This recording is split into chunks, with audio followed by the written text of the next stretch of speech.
特别小声。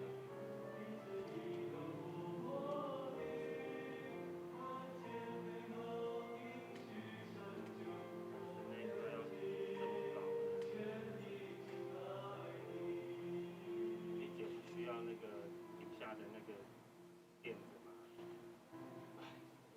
我去。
只有花莲说跟着说可以，其他全部都说不行。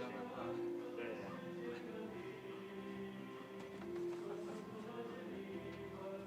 感谢花莲天子为中心。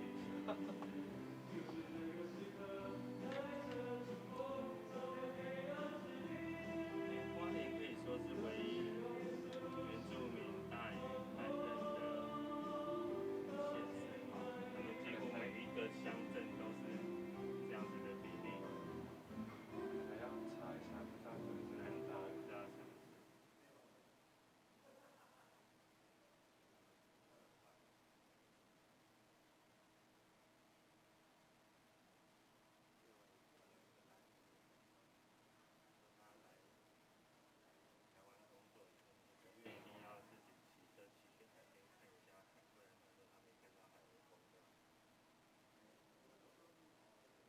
我台北这里要看海，就要跑到淡水。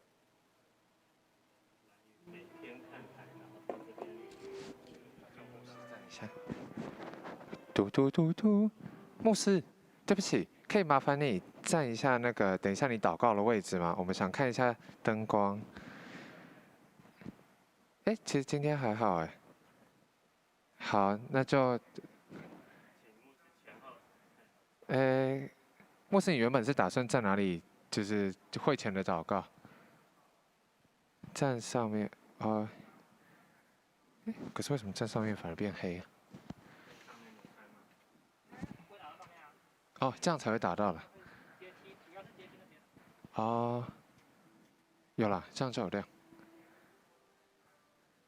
好啊，那牧师你就站现在这个位置，可以可以，好。可以，不会照到，对不对？哎，那个杨浩，你站一下你的位置，看会不会？好，那就是要到他的大腿以上。这边再上去一点，好，这样就不会照到。好，谢谢牧师。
每一个人真的是感谢主上帝，让我们过去这2个月来深刻经历、体会到上帝的恩典跟带领。所以在这个敬拜的时刻，邀请大家，特别你在家里的时候，你把圣经带出来，因为圣经是上帝给我们的话语，给我们的启示。当你听到人家跟你讲话，当你听到对方的声音，当你接到对方的信息所传来的信件的时候，就如同他与你同在一样。所以在敬拜的中间，我们需要圣经。盼望弟兄姐妹，你将你的圣经放在身旁，我们要一起来敬拜。圣经是我们生命的粮食，是我们人生的指引跟帮助。特别在敬拜的时刻，让我们能够得着圣经上帝的话语真实的同在。邀请大家预备敬拜，我们同心来祷告。全能的父上帝，在这个灵接触的一个特别时刻，我们感谢赞美你，让我们继续有零距离线上的连结。我们不仅是在网络线上的连结，感谢你，我们更是在心灵上面有连结，跟天父上帝连结在一起，也在同心敬拜的弟兄姐妹之间，我们连结在一起。我们感谢你，感谢主过去1个礼拜的保守带领。我们每个人的处境不同，但是我们同样经历父上帝你的爱、你的怜悯，也更让我们能够在你预备的时刻，在每个家庭、客厅、我们自己的地方，我们能够同心与主亲近，因为主你必亲近我们。我们需要主这种亲近，使我们重新得着力量。谢谢主，在冠状病毒疫情笼罩过去这2个月，在我们台湾经历很特别的时刻，我们的生活中间有很多的调整，甚至当我们在一起彼此代祷的时候，我们都会期待求主让我们能够快快走过这一段疫情的时间，回到正常的生活。主啊，但是当我们一次再一次的线上祷告的时候，主你亲自改变我们的心思意念，让我们反省，让我们回想什么是所谓的正常生活。难道过去这2个月的生活就不正常吗？不是的，我们感谢赞美主，许许多多弟兄姐妹虽然活动、工作、休闲、出入、行动受限制，我们觉得有一些的挫折、艰难，但是另外一方面，这2个月让我们发觉、体会到，原来正常的生活就是在每一天都有上帝你给我们的秩序、规律。最重要的就是有主上帝你亲自的喂养同在。谢谢你，过去这2个月，让弟兄姐妹深刻体会，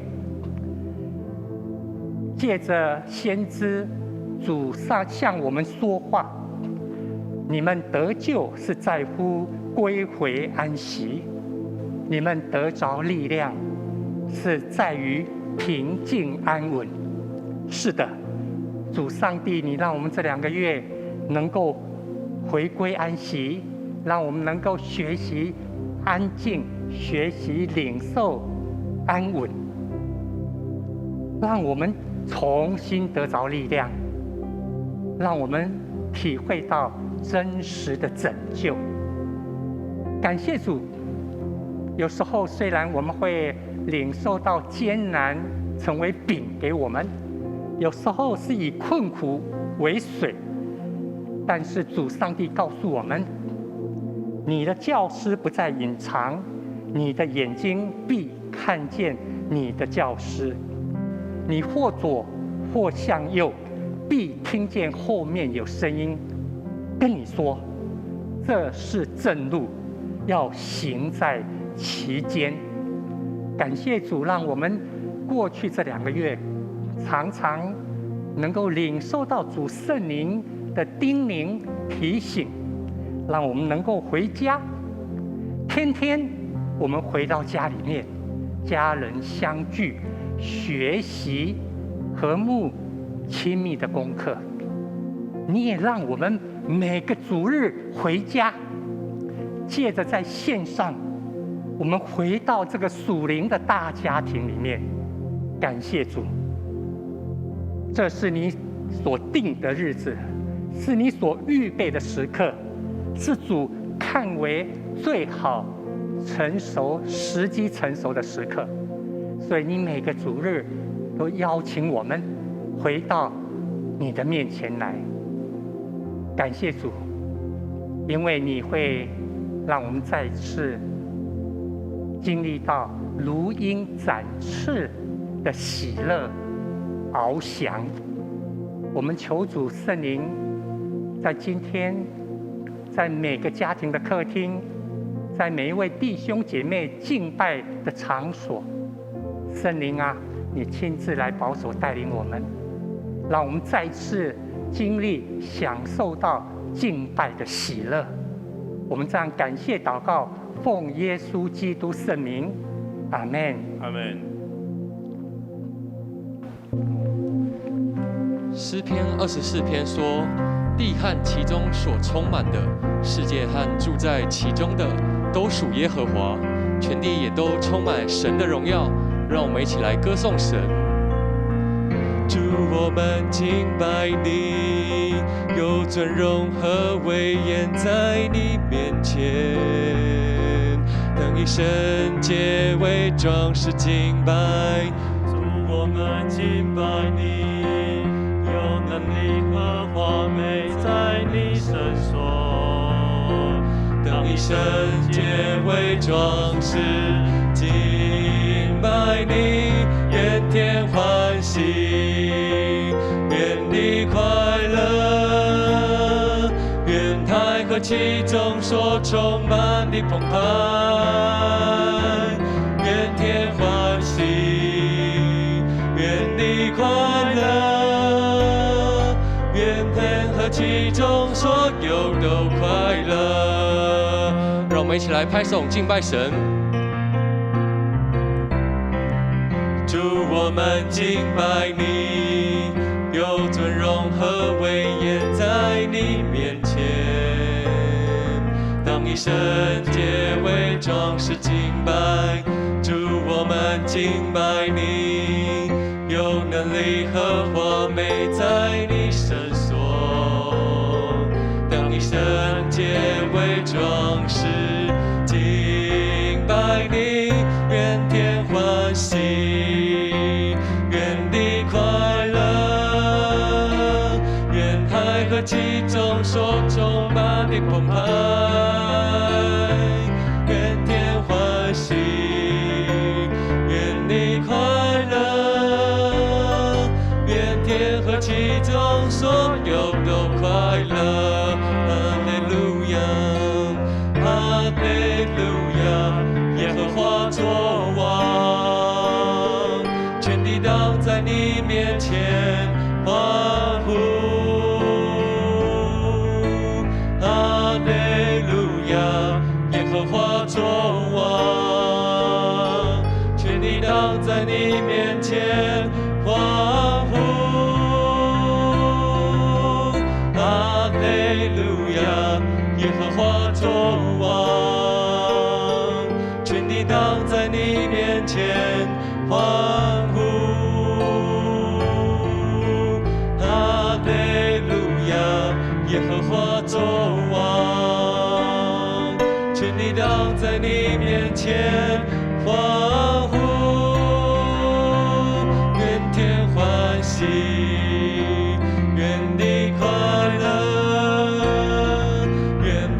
其中所充满的澎湃。愿天欢喜，愿地快乐，愿天和其中所有都快乐，愿天和其中所有都快乐，愿天和其中所有都快乐。我爱你，用尽我全心全意全力，荣耀高举你的名，我跟随不怀疑。我爱你，用尽我全心全意全力，在这爱的路程里，我奔跑不放弃。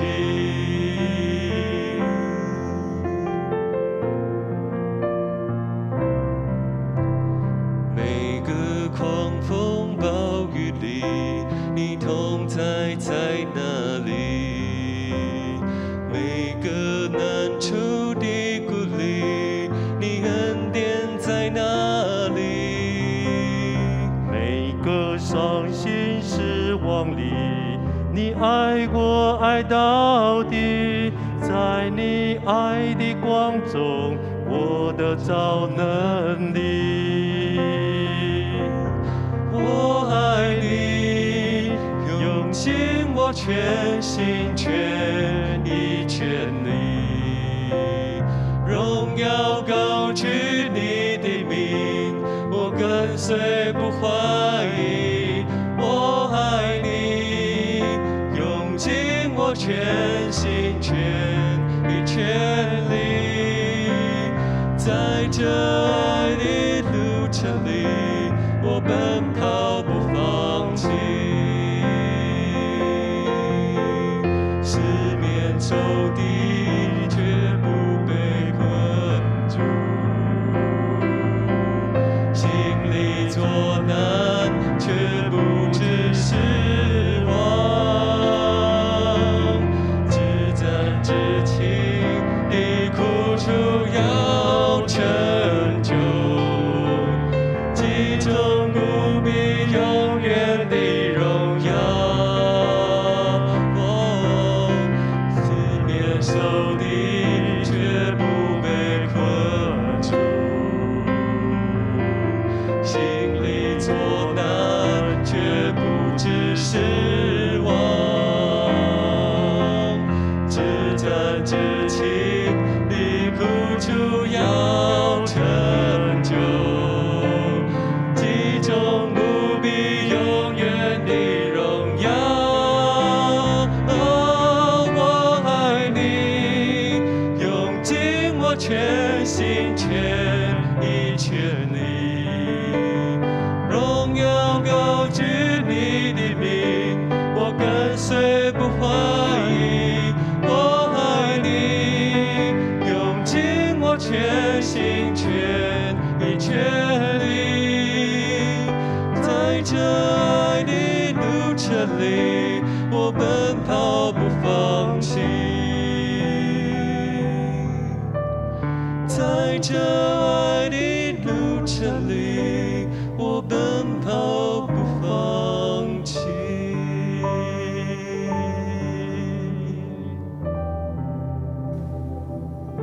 是的，天父上帝，在这爱的路程里，我奔跑不放弃。跟随你的道路虽然充满挑战，但主思及你的爱如何的长阔高深，我们就愿意义无反顾，直奔跟随。上主，今日早晨，我们愿意在你面前再次来立志、回转，也重新启动我们自己。面对这个变化的时刻，主，我们知道会是最好的时刻。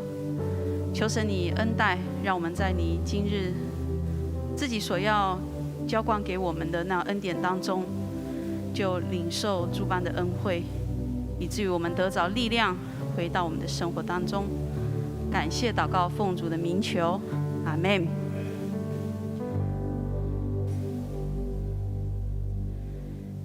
弟兄姐妹平安。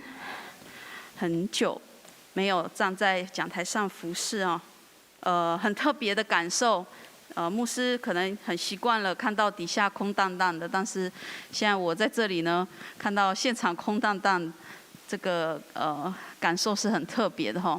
但是我们相信，就像牧师在这段时间不断提到的，我们在这个零接触的时刻，同样我们也在线上，借着彼此的关怀，也借着我们同心的敬拜，我们就能够经历一个零距离的连结，不只是在上帝的恩惠当中，也在我们彼此的关系当中。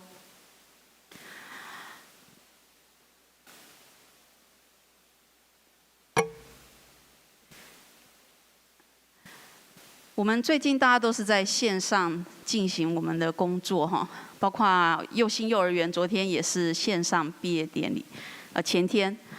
那最近我也看了一个线上的毕业典礼呢，就是台神的毕业典礼哈，我的母校，很特别哈，因为看到他们做了非常好的这个影像的呈现，在这个里面呢。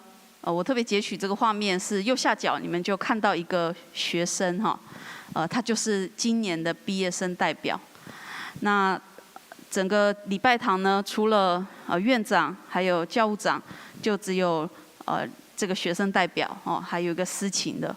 那所有的毕业生都在线上参与毕业典礼，所以我们的毕业生代表呢，在上台代表学生致辞的时候，他就说。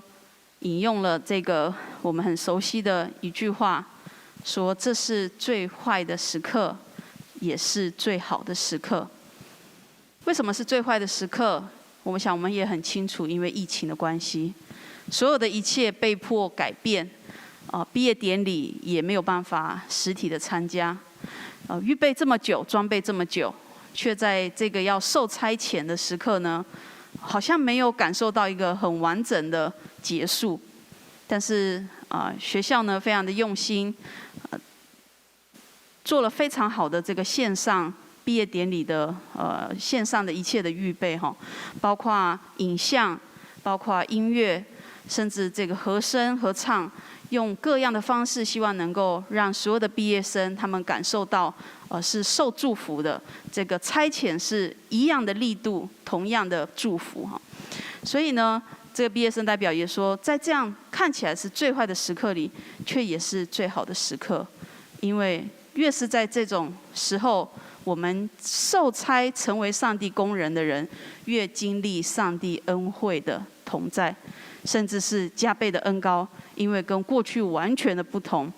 所以他说，过去3年的装备都没有告诉我们怎么样做线上聚会这是很真实的。包括我自己这次来预备线上的主日，也是很特别的感受哈，并没有那么容易。所以其实我们所有的人都在学习，面对这个变化的时刻里，我们怎么样经历上帝的恩惠，做回一个受差遣的工人。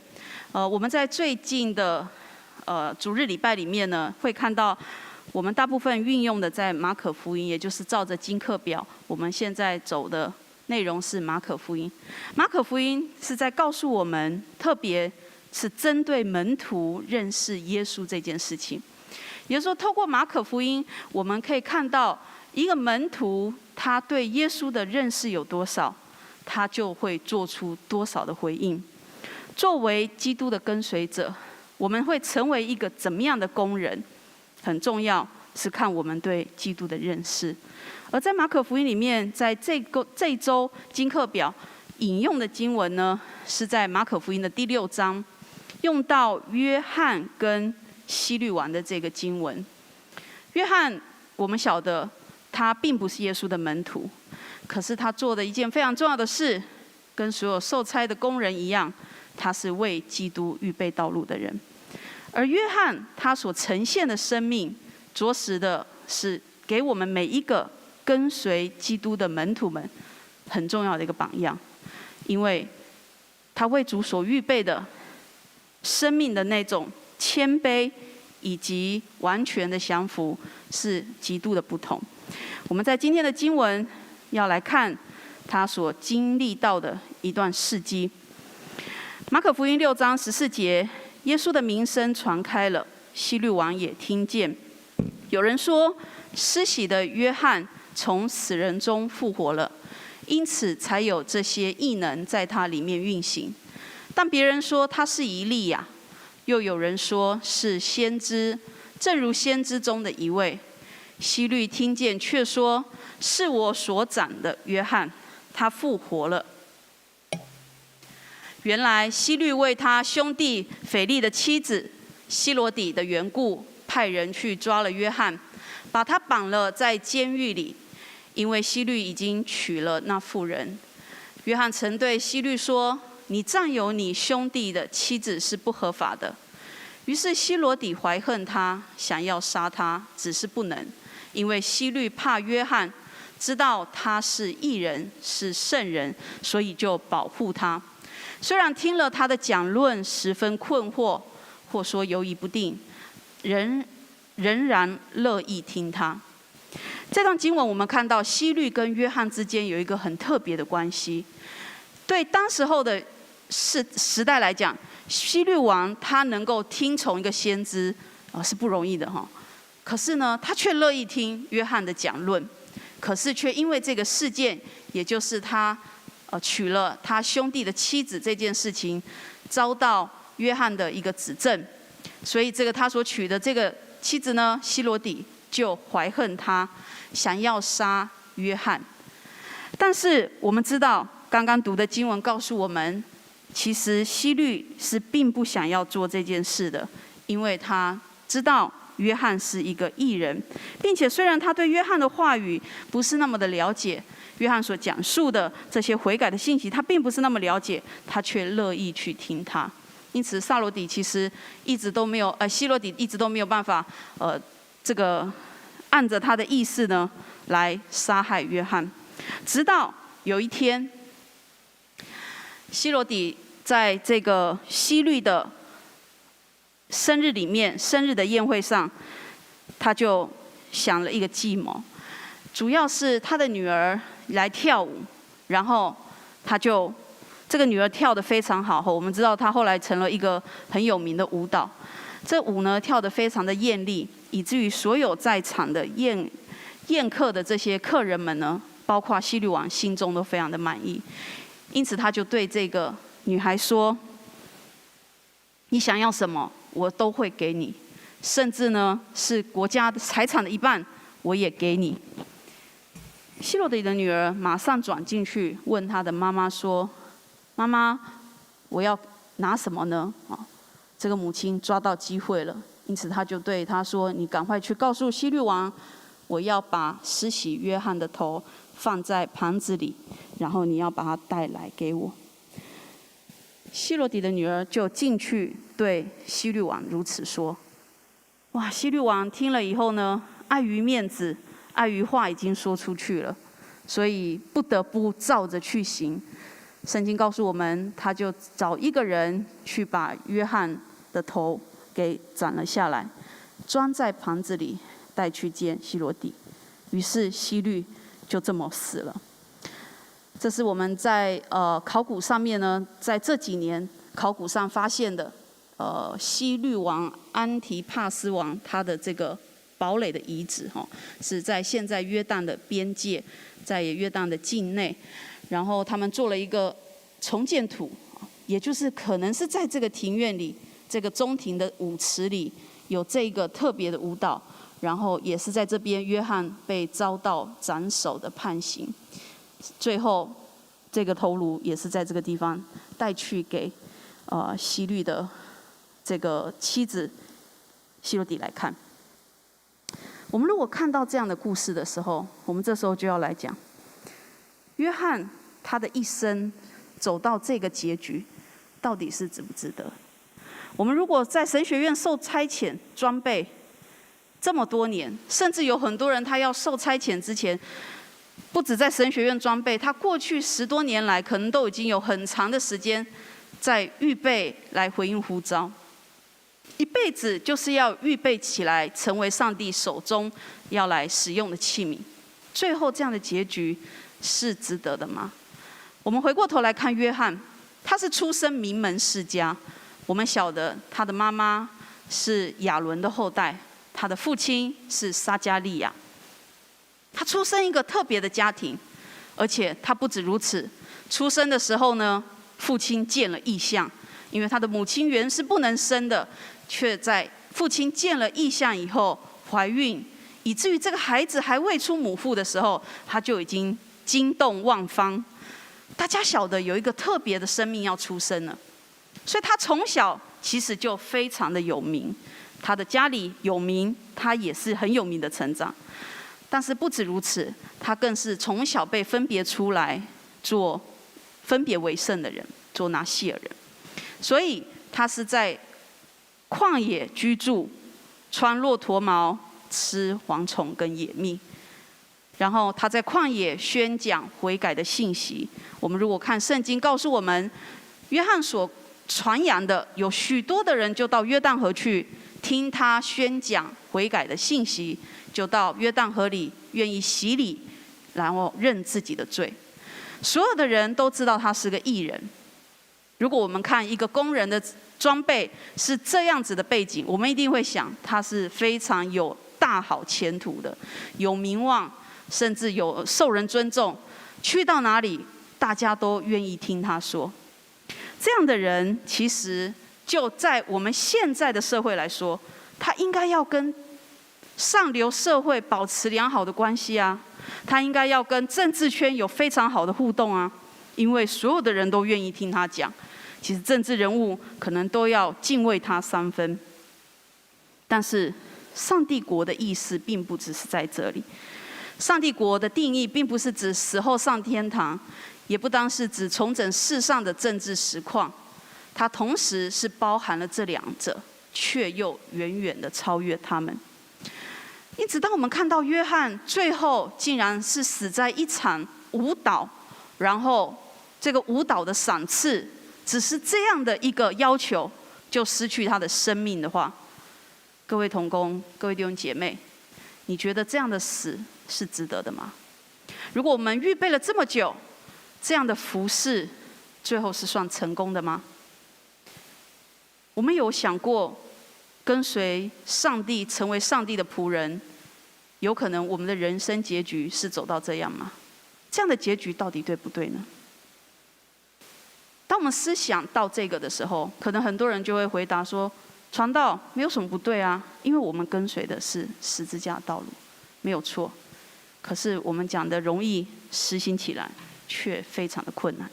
因为十字架并不是指我们真的要去背起一个木头做的十字架，它真真实实的每一天在我们的家庭，在我们生活的周遭，在我们跟人的互动，在我们所面对的各种处境当中出现。问题是在那个当下，我到底记得我受装备，我所做的服事，我最后要走到的结局是跟随谁？我记得吗？约翰他当然不是只有这样。我不晓得，我们每次想到约翰的时候，都会想说他是开路先锋啊。可是他我们每次想到约翰，我也常思考，他有想过他真的结局会是这个吗？他这么有名如果今天遇到政治的风暴，他应该是最能够被保住的，偏偏他竟然还不是为了什么了不起的事情死，还是为了一个人心的妒忌，一个人心的气愤。只是因为有一个人，特别是希律王，他本来也不想要伤害他，不想要杀害他，却因为拉不下自己的面子，讲出去的话改不回来了，也不愿意收回来了，就让这个错误直接走到结局。这样的一个结果，真的看起来是非常不值得的。如果我们这样回顾约翰的生命，真的会想说，上帝，那你何必让他出生的时候那么厉害？真的是小时了了，大未必佳，对不对？死成这种结局，当然对当时候耶稣的门徒们，很多人也是这样的结果。可是对约翰这个开路先锋，耶稣甚至说，在人生的没有比他更大的，这样的人也走到这样的结局的时候，我们愿意吗？我们有想过这是应该的吗？约翰当然不是只有在这个挑战来看他的一生，约翰更重要的是因为他的职分就是作为一个为主预备道路的人。马可福音1章3节说，在旷野有声音呼喊着预备主的道，修直他的路。约翰不只是在耶稣基督前面常常宣讲悔改的信息，他为耶稣施洗，更重要的是耶稣每一次的福音的彰显，或者是耶稣事工的启动，都跟约翰非常有关系。除了我们刚才在6章所读到的，若不是因为约翰的死亡，耶稣的名声传开，其实希律王可能还不会后悔。希律王杀了约翰以后，其实他是非常后悔的，可是直到耶稣出现的时候，他的心就显明了他的后悔，他期待是那个约翰回来。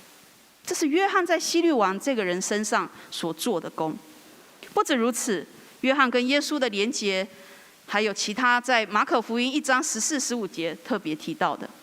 约翰下监以后，耶稣才来到加利利，宣讲上帝的福音，说日期满了，上帝的国近了，你们要悔改信福音。也就是因为约翰下监，耶稣就开始启动他的事工，宣告那先知的时代过去，如今是新的这位救赎主自己来到人的当中来做的工作。所以在这里，当我们看到说日期满了，其中有一个很重要的一个时间点，其实是指约翰下监，也就是借着约翰的没落，约翰的下监之后，才开始另外一个事工的启动。而这个事工的启动是更重要的，就是耶稣自己的事工。约翰不止如此，他更在河边看到耶稣出现的时候，就对他的门徒们说：看哪，他是上帝的羔羊，除去世人的罪。最后他下在监里的时候，他的门徒来告诉他耶稣在外面所做的事工，作为耶稣前面的开路先锋，他听完了以后只说一句：他必兴旺，我必衰微。他没有在监狱的时候询问他的门徒：耶稣是我给他受洗的呢，他怎么不来救我？他应该要发挥他的实力啊！以前我能力比较大的时候，我都帮他做很多事，为什么这次换我在监狱的时候，耶稣不想办法来解决我的问题，把我带出去呢？我们还有亲戚关系呢。约翰没有这么说，他听到门徒回报了耶稣在外面所做的事情，这句非常有名的经文就成为我们所有来服侍神的人很重要的一个宣告跟告白，也就是在这位基督的面前，他必兴旺，我必衰微。这是约翰生命最高的展现。他受了一切的装备，预备了这么久，甚至他就是为耶稣来预备这一切的道路。最后在这位基督的面前，这位耶稣的面前，他很清楚的知道，要高举的不是我们自己，而是高举那位基督。也就是他所宣扬的，他所传道的，是极度政治正确。他非常清楚知道，我们所要传扬的是那一位，他说我连替他提鞋子都不配的基督。弟兄姐妹，我们有可能成为这样的生命吗？有可能我们服侍了这么久，最后在这位主的面前谦卑的说：神，真的是你要来兴旺，我要来衰微。如果能够叫你的国，叫你的义，叫你的名被高举，主啊，我愿意完全的被破碎。我们有办法这样吗？谁能够来？如果真的这样子的话，谁能够来跟随呢？谁能够来传扬呢？但是其实，凡是传讲正确的信仰与成就上功的，都是能够为上主预备一条通往人民心中、听众心中的一条路。这条路就能够叫恩典的能力能够渗透到每一个生命当中，使真理的光能够照耀我们每一个人。弟兄姐妹，我们都有这样的可能。我们只要能够在跟随基督的这件事上，常常来回应他所邀请的事，常常来回应他呼召我们的功，并且我们也正确的向人来分享这位基督是谁，我们就能够为基督预备一条通往每个人心中的路，也能够使他的恩典借着我们渗透到每一个生命当中。我们教会昨天开始启动的从怀疑到相信的课程，其实就是这样的一个邀请跟装备。我们所有的人都有可能成为为基督预备道路的人。从昨天开始，我们有40多位的同工在线上参与从怀疑到相信的课程。昨天的内容，我看到有许多弟兄姐妹回应是非常的精彩，大家觉得很有收获。但是兄姐们，我们不是只有自己有收获而已，我们不是装备起来自己高兴、自己领受而已。这件事情终究要成为我们刚刚所说的，能够带领人走向基督的一个工具，借着我们成为那个将基督能够通往人心里的那个道路。所以正确的认识非常的重要。马可福音1章我们刚刚所读过的，约翰下监了以后，耶稣来到加利利，开始宣讲上帝的福音。借着约翰，基督的工作启动了，而基督所宣讲的是上帝国的福音。这几句经文，也就这一句经文15节这句经文，几个句子是非常重要了，总括了耶稣在世上所宣讲的重点。他说：日期满了，上帝的国近了，你们要悔改，信福音。我们除了在基督的面前认知到我们自己的身份，只不过是为他预备道路，把人带到他面前的一个工具之外，我们也要有非常清楚的认识，知道我们所要分享、所要带领的、分享给人的、见证给人的那个基督、那个耶稣是怎么样的耶稣。因此在这几句话，我们就看见耶稣告诉我们的重点。他来到世上所要宣扬的日期满了。日期满了，如果我们看圣经，在新约里面有好几个地方有类似的词句会出现，也就是时机成熟了。这个时候就是那个时候，什么时候呢？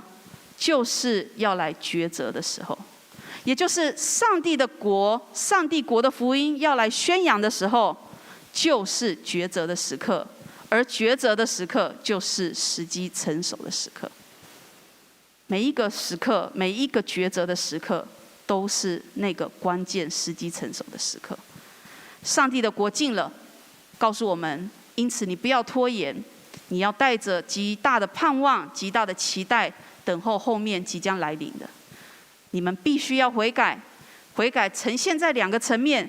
第一个是信主，离开你过去的生活，离开你的罪行。更重要的是，第二个，你要进入新的生活，并且持续专注在这个新生活当中。这个新生活指的是什么呢？就是不断走向上帝的一个生活。你要信福音，也就是你要信，借着基督，不论基督在哪里，上帝国就能够借着他来彰显。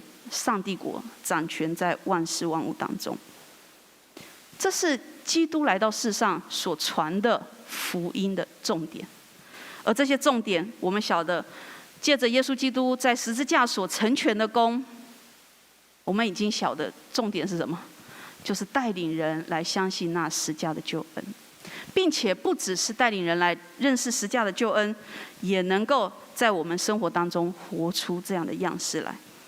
这里说，我们领受世上最大的爱的呼召，就是要按照死与复活、悔改并赦免的样式，在每日活出基督徒的生命，并且满有得着最终胜利的坚固盼望。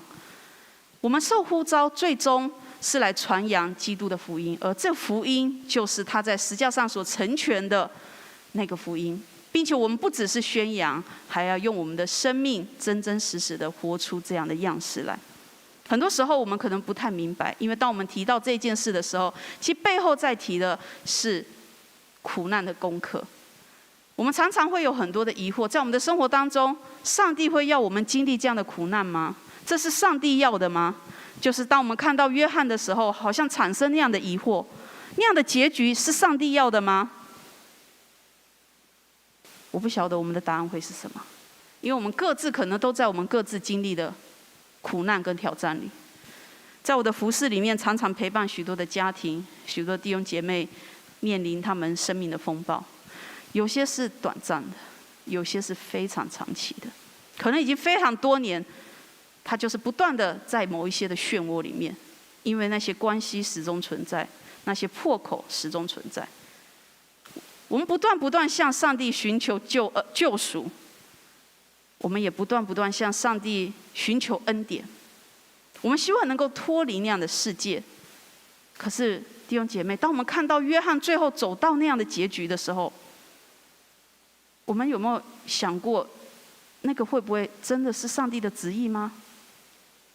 可是我们怎么会不晓得是不是呢？因为我们看着基督的十架，其实我们非常清楚，我们领受世上最大的呼召，就是要照着基督的死与复活、悔改与赦免的样式，在每一天活出这样的生命来，并且我们不只是活出这个生命，我们还有一个极大的信心，是我们知道最后我们终究会得着胜利跟坚固的盼望。这并不是容易的，因为有的时候我们看到那些苦难、那些伤害，就来自我们自己的家人，来自我们最在乎的人的时候，我们有时候就会真的不懂，我这样子牺牲为这些人是有意义的吗？就像我们看到约翰为着希律牺牲的时候，你会不会觉得很疑惑？希律那样子的人，值得一个伟大的先知、一个伟大的服侍者为他死、为他付上代价吗？可是曾几何时，我们的上帝也是为我们这些没有什么值得夸口的人付上他生命的代价呢？我们很清楚知道我们的信仰所在告诉我们要走的是什么路，但是实在是生活充满太大的挑战，苦难太大，以至于有的时候我们真的想跟上帝讨价还价。主啊，这真的是你的心意吗？真的是要让我们活在这样子不断的痛苦当中，不断的漩涡里面，好像跳不出来吗？面对苦难的功课，十字架是我们唯一的答案。耶稣基督也是我们最终唯一能够盼望的结果。在很多时候，我们是不明白上帝的心意，可能我们不晓得这件事情的发生，或是这样的一段关系，甚至我所处的这个家庭、这个环境，为什么？为什么是我在这里？为什么是这些人在我的身边？为什么是我在牺牲成全这些人？难道值得吗？希律王有什么改变吗？死了一个伟大的先知，希律王就有什么不同了吗？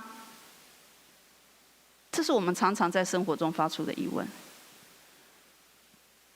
那弟兄姐妹，以弗所书1章8节，他以诸般的智慧聪明，照自己在基督里所定的美意，使我们知道他旨意的奥秘，要照着所安排的，在时机成熟的时候，使天上地上一切所有的，都在基督里面同归于一。那个奥秘是上帝自己旨意的奥秘，是照着他所安排的，会在时机成熟的时候，让天上地上一切所有的，都在基督里同归于一。我们很熟悉的一段经文，万事互相效力，叫爱神的人得益处。弟兄姐妹，后面有一句话说，是按他自己旨意被召的人。神的旨意是什么？那旨意的奥秘指向的是什么？恐怕我们要更清楚知道，这个奥秘背后最大的彰显、最大工作的成全，就在耶稣基督的十字架上。所有的一切，只有等到那时机成熟的时候，我们能够看得清楚、看得明白。我们会看到事情的结果，终究是把我们带回在基督里，我们才有可能得到同样的救赎跟盼望。时机成熟的时刻是什么时刻？就是当我们面对抉择的时刻。时机成熟什么时刻？就是当主发出邀请的时刻。时机成熟是什么时刻？就是当上帝要我们学习放下我们自己，叫我们降服基督、高举基督的时刻。我们因着期盼上帝将来的行动，就会享受在关系里的饶恕，以及在圣灵里的新生命。因为我们知道耶稣已经在十字架上完成了那样的工作，并且他复活也得着荣耀。这是我们盼望的起点。基督徒最大的危机是在于，我们常常只想要来解决问题，我们却忘记自己每天也需要说：主啊，怜悯我这个罪人，并且让这个认罪的祷告带来真正的谦卑，以至于我们能够勇敢地面对世界，以及我们所正在面对的这些狂妄的黑暗势力。苦难始终会跟着我们，因为也只有透过这条路，我们会更深刻地经历到基督十架的意义是什么，我们也才会更深刻地体会跟实践上帝在我们当中借着我们所要成全的工作是什么。这并不是容易的，而且我们常常会因着我们自己肉体的软弱，甚至我们对上帝错误的认识，对基督错误的理解，对苦难跟十架错误的理解，我们会逃避这些东西。求上帝帮助我们，因为福音的呼召是要教会以受苦的爱在世上履行上帝的胜利。福音的呼召是要叫教会，也就是叫每一个上帝的儿女，以受苦的爱在世上履行上帝的胜利。十字架不是只要我们来效法它是个榜样，而是十字架已经是一个事实，是一个已经被基督完成成就的事实。十字架是需要实践，是需要真实的活出来。我们必须要在每一天的生活里做出抉择，这就是那个关键的时刻，这就是日期满足的时候，这就是时机成熟的时候。可是我们怎么能够明白呢？我们每天必须要来到上帝的面前来思想、亲近他。我们在福音队的操练里面有一个很重要的操练，就是每日省察的操练。我这边用一个例子是同工提出来的，PPT 有点小哈，所以你们可以看一下。它是一个每日省察，有3个问题。第一个问题是我每天在哪里遇见上帝国？你必须思想，我今天跟上帝的连结是在哪里？我在哪边看见上帝？为什么用上帝国？它可能是一个感恩。上帝国的彰显有太多种面向了，不一定是在你经历的哪一件事上，有可能是在跟某个人的对话里面。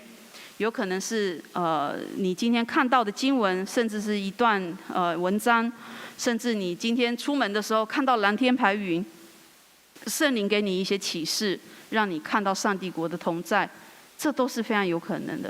所以我们必须要有这样的学习，开启我们的眼光，去敏锐上帝在哪里。第二个，你今天在哪里得罪神？这是更重要的操练。我们必须自省，安静下来，在上帝面前思想。我今天所言所行，我现在这个时刻所要做的决定，是合神的心意呢，还是得罪神的？这个是时时刻刻的操练，时时刻刻我们都要经验到关键的时刻，时机成熟的时刻。最后一个，我今天跟圣灵的关系是什么？圣灵在我们今天的生活里提醒我了什么？与我有什么样的互动？我有听见吗？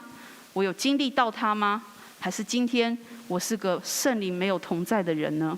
我们最近在以西结书看到，当上帝的审判来临的时候，以西结见到的意象就是神的荣耀逐渐从圣殿移到城东，移到山上去。我们没有办法想象，当一个教会里面圣灵说我要离开的时候，那是什么景况？同样的弟兄姐妹，我们每天的生命里，圣灵有真实的跟我们同在吗？还是我们把他赶走了呢？这3个省察帮助我们会越来越清楚明辨，在每一个时机成熟的时刻，那个时刻就是我们要来回应上帝，要来回转的时刻。在每一个时刻里，我应当怎么样成为一个悔改的人，成为一个信福音的人？求上帝帮助我们。最后有2个问题，大家可以回去来思考。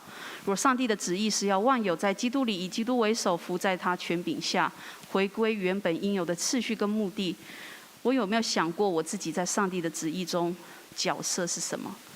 对应我们刚刚所读到的以弗所书第1章，我在上帝的旨意当中角色是什么呢？上帝的旨意这件事情对我有什么提醒？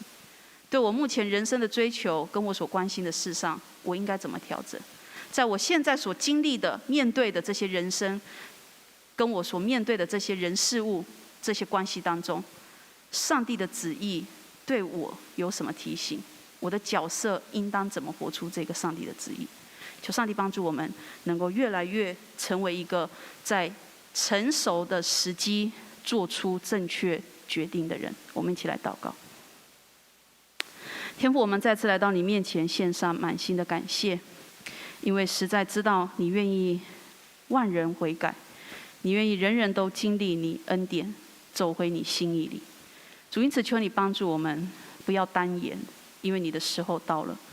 在我们所面对的处境里，主叫我们不要等候，每一个现在的当下，它都有可能就是那个时机成熟的时刻，是帮助我们与你有更深的连结，帮助我们更多实践你生命的时候。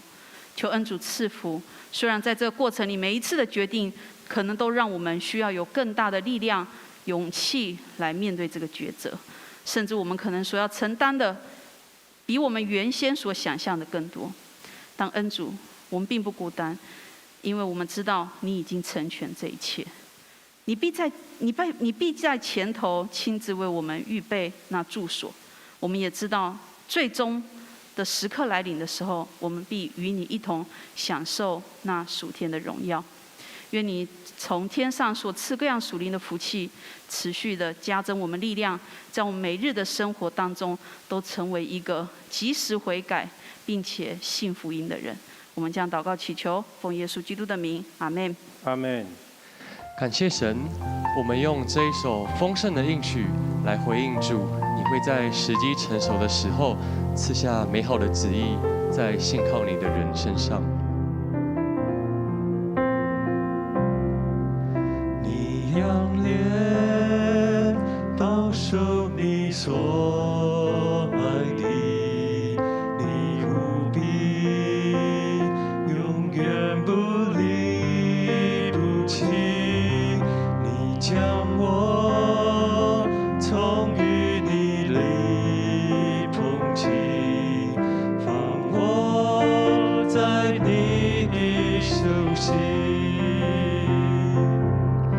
我凭着信心领取你丰盛的应许，世界也不能夺去神美好的旨意。我凭着信心领取你恩典永不止息，看见美好应许成就荣耀全都归于你。主，我们相信，我等候主，我相信你爱我永不放弃，世界也不能夺取神美好的旨意。我等候主，我相信你旨意高过我的，看见美好应许成就，我全心全意敬拜你。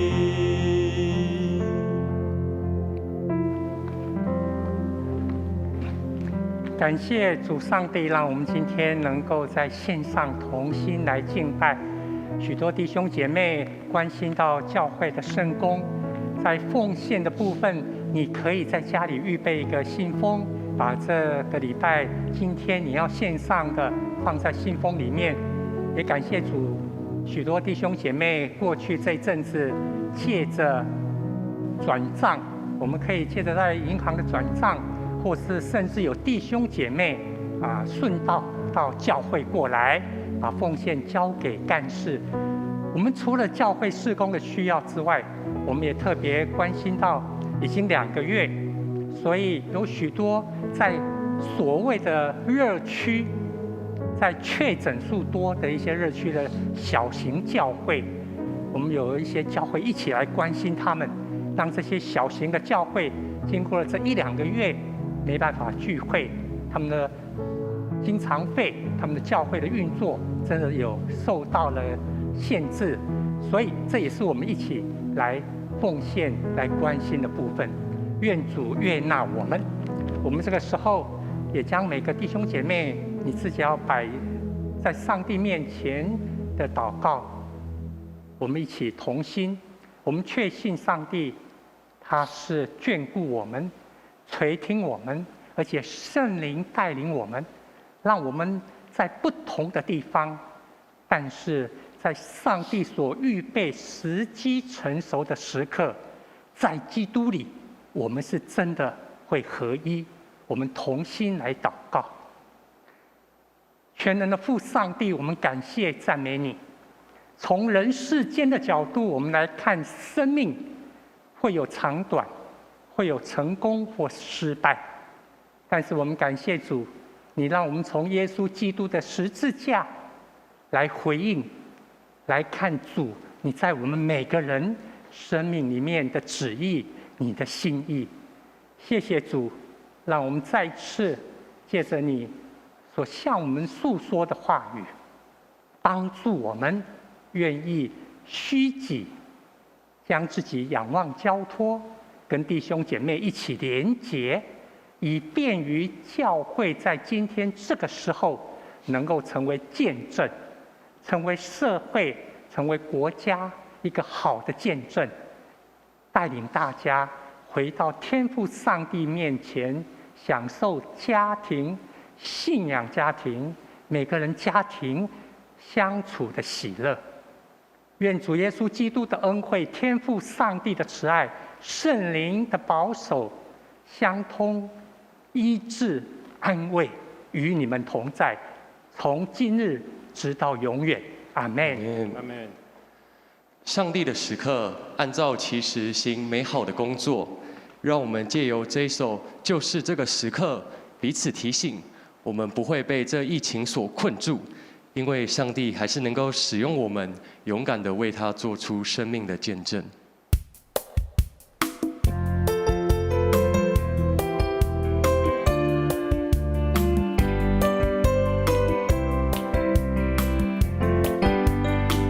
神已拣选我们，神已预备我们，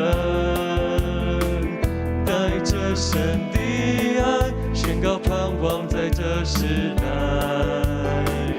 领受着的使命，侧耳谦卑聆听，跟随他脚步，将福音传到世界的尽。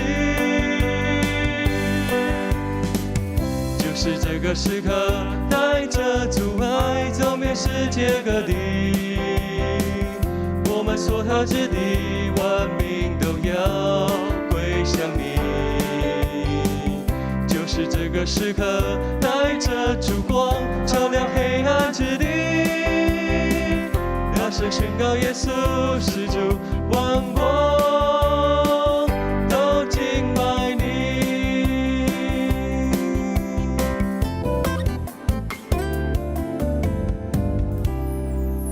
礼拜到此，大家平安。